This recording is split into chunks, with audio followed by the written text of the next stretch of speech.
What's going on, boxing heads? So, I want to talk about Gervonta Davis pay-per-view numbers. Now, I read an article where a guy claims the pay-per-view numbers did awful. Here's one thing about me. I'm fair. I see stuff down the middle, and I understand when somebody knows boxing and when they don't, or when they just writing a hit piece. Number one, Gervonta Davis's first pay-per-view versus Leo Santa Cruz, 225,000. That was pretty good for pandemic prices or pandemic situation, however you want to say it. And it was $74.99 a pop. 11,000 people in the stadium in San Antonio. So it generated close to 17 million. So back to this previous pay-per-view in Atlanta. Number one, Tank sold over 16,000 seats. That right there alone paid for the arena, paid for the workers in the arena, paid Showtime some good money. Everybody made their money because he sold 16,000 seats before the pay-per-view buys. Now let's get to the actual pay-per-view buys. They're saying between 210 or 215. I did the math. So the man generated somewhere between 15 and 16 million dollars in one night. And the undercard was all right. It wasn't that great. So people paid $74.99 just to see Tank. See, and y'all can go look. It was a Central Sports or something dumb. So you know when people are just trying to get hit pieces and they don't know boxing. Not everybody's supposed to sell a million pay-per-view buys, 500,000 pay-per-view buys. Triple G never could eclipse 100,000 pay-per-view buys.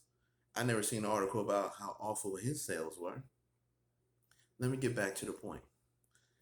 If Tank's salary was 1 million, if Barrios' salary was 1 million, and here's the other factor. Barrios is a star, but he's nowhere near as big of a star as Leo Santa Cruz was. And it still generated 210,000 pay-per-view buys, not much less than the Santa Cruz one, which was 225,000.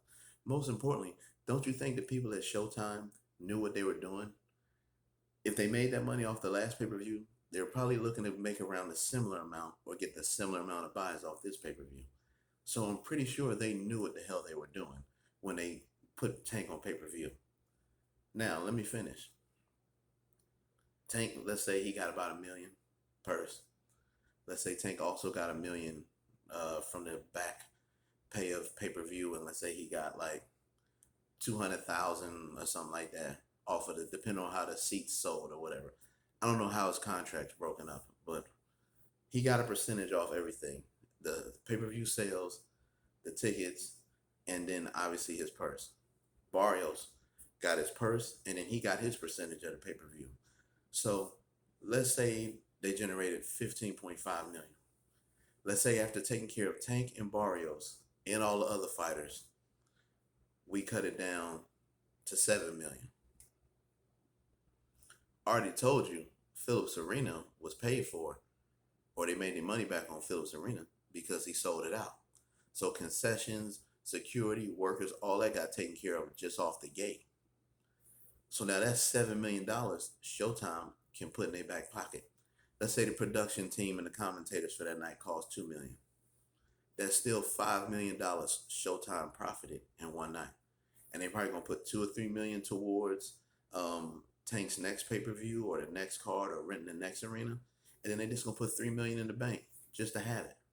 So what people need to understand when it comes to boxing, when it comes to business, whether you own your own food truck, whether you own your own restaurant, no matter how you look at it, when you profit, you profit.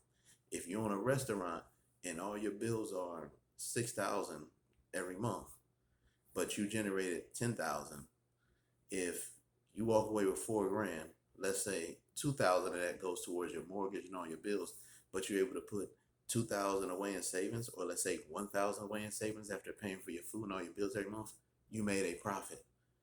So if you, however you break it down, with the sold out Phillips Arena and him generating almost $16 million in pay-per-view sales, he did pretty good. He wasn't supposed to do what Canelo versus Floyd was supposed to do. He's not supposed to do what Tyson Fury or Deontay Wilder is going to do. He's supposed to do what Tank Davis is supposed to do. And this is only his second pay-per-view. So when he fights Ryan Garcia, Devin Haney, all these other big names, he's easily going to sell 500,000 pay-per-view buys. That's pretty good. And they're building a pay-per-view star. He's not already one, they're building one. So the thing about me is a lot of people say I'm a hater on a lot of videos, but I'm not a hater, I'm just down the middle.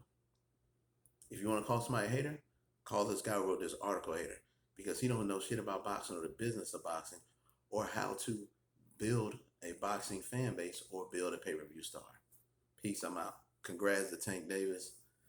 People got to understand the financials before they just start to get a hit piece. I'm out.